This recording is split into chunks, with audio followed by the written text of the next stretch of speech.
cabaret show, a gladiatorial circus, having all the trappings of legislative infamy, to be deprecated by all compos mentis homo sapiens.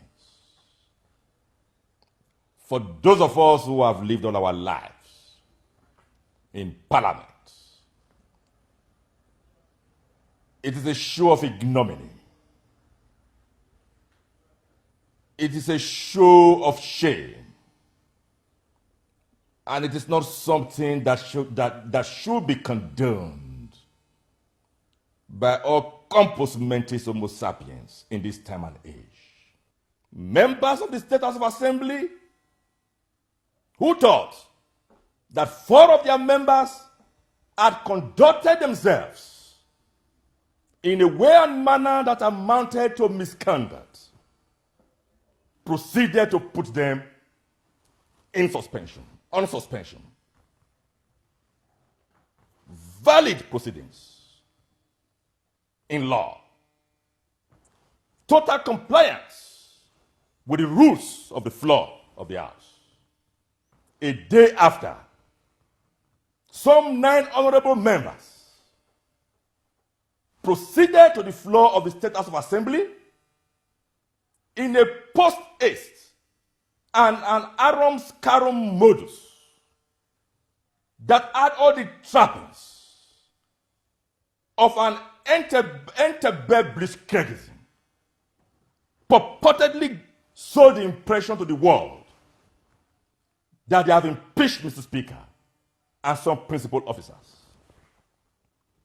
It is important to bring 2 fundamental points under focal biceps and biceps here.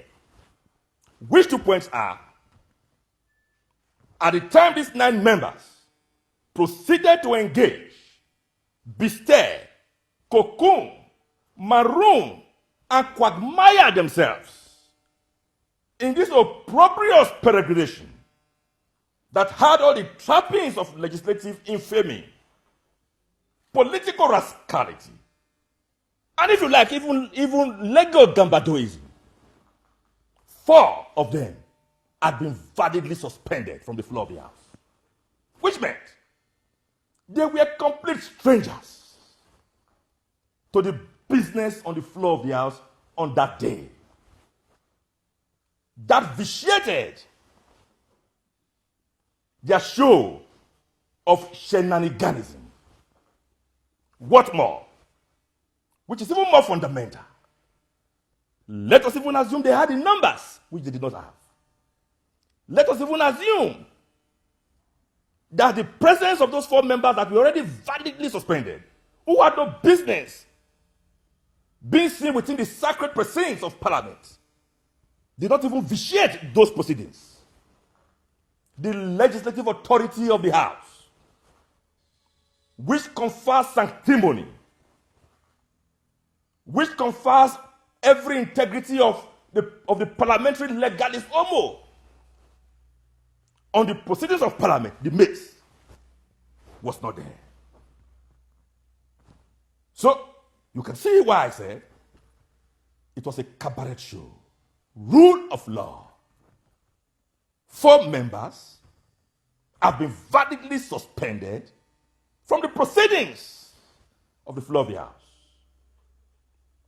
No matter what their impressions may be as to the propriety or impropriety of that suspension, the proper thing to do is to approach the court of law or seek remorse from their fellow colleagues. If they don't want to do that, they approach the court of law. Otherwise, if you take laws into your hands, like they have done, we encourage a state of anarchy and encourage a state of topsy-turvydom, a complete state of political higgledy-piggledy, like we have witnessed on the floor of the House in the past 2 days.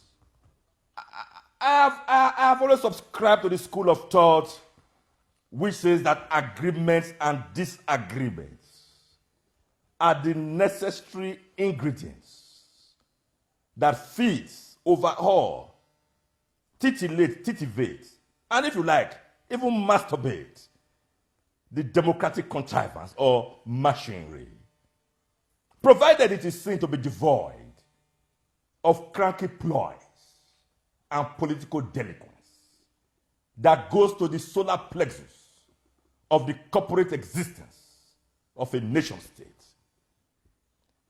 It is the preponderant excrescence of the cranky ploys and political delinquencies that characterizes the interface, the dialectical interface between political parties, is what has become deleterious to our salubrious peregrination as a democratic state. And that in itself is not only unfortunate,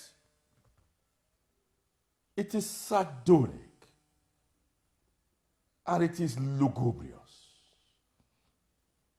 It only shows that the Nigerian political class have learned nothing and forgotten nothing. That is basically because electioneering political jurisprudence is not ideologically directed and driven. If politics is about service, if politics is to be played pro bono publico, in the interest of the public, that is, it will not be characterized by political jobbery. It will not be characterized by political violence. It will not be characterized by atavistic and antediluvian proclivities. So long as the Nigerian political class, so long as their primus mobilus continue to be driven by stomach democracy and bread and butter politics, then we shall continue to gyrate in this vicious circle of political iconoclasticism. I really don't know why the situation in Kano is what is it today. I say so against the backdrop of the fact that the circumstances of the emergence of the Emir of Kano, Sanusi, Lamido Sanusi, is a very clear one. The rules for his emergence is quite diaphanous. Diaphanous to the extent that the kingmakers of the Kano Emirate, in consultation with the executive governor of Kano State, is seized with the constitutional onus probandi to proclaim a new emir. And as far as I am concerned and as far as I know, that has been done. That has been done.